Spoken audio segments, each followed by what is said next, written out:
সক্ষমতার সময়। ছোটবেলা তো ভাইয়া দুর্বল, বৃদ্ধ বয়সটাও দুর্বল। তোমাদের অনেক কিশোর নওজোয়ান একজনের গায়েও চাদর নাই, কিন্তু মুরব্বী সবগুলোর গায়ে চাদর। দেখো চাকায়া, এই চাচারা তো আমার সব পরিচিত চাচা।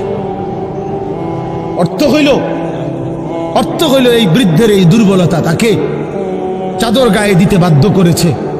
তার শরীরে শীতের অনুভূতিটা বেশি, ঠিক কিনা বলেন নাকি? কিন্তু তোমরা নওজোয়ান, তোমাদের অধিকাংশ কারো গায়ে চাদর নাই। তোমরা দেখো ভাইয়া, আমার গায়ে কোনো চাদরই নাই। তাইলে বুঝাইতে চাইলাম, এই শক্তির সময় যৌবন।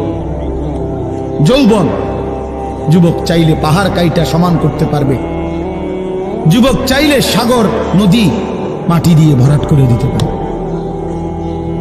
একটা এলাকার যুবক ছেলেরা যদি চায়, সবার হাতে হাতে মদের বোতল পৌঁছাই দিতে পারবে।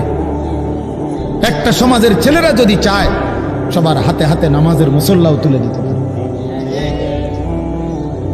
অতএব ছেলেরা, তোমরা যারা যুবক আয়োজন করছো, আমি তোমাদের উৎসাহ দেই, একটু আগাও, এখানে থাইমা যাইও না। একটা মাহফিল করছি, এক ফোটলা বিরিয়ানি খাওয়াই দিছি, খালাস না বন্ধু, একটু আগাও। তোমরা আবার বসো, যে কয়জনে মাহফিলের আয়োজন করছো তোমরা আবার বসো, যে আমরা কেমনে একটু ভালো হইতে পারি, একটু চরিত্রবান হইতে পারি, আমরা কেমনে নিজেরা নামাজ ধরতে পারি। একটু যদি হিম্মত করো যুবক, ইনশাআল্লাহ ভালো হবে। শনিবার দিন আমি আমার মাদ্রাসায়, এই শনিবারে সকাল 10টা থেকে বিকাল 4:30 পর্যন্ত, এইবারই প্রথমবার আমি আলাদা 16 বছর থেকে 30 বছরের নিচে যাদের বয়স, এই কিশোর যুবকদের জন্য আলাদা ইসলাহি মজলিসের আয়োজন করছিলাম।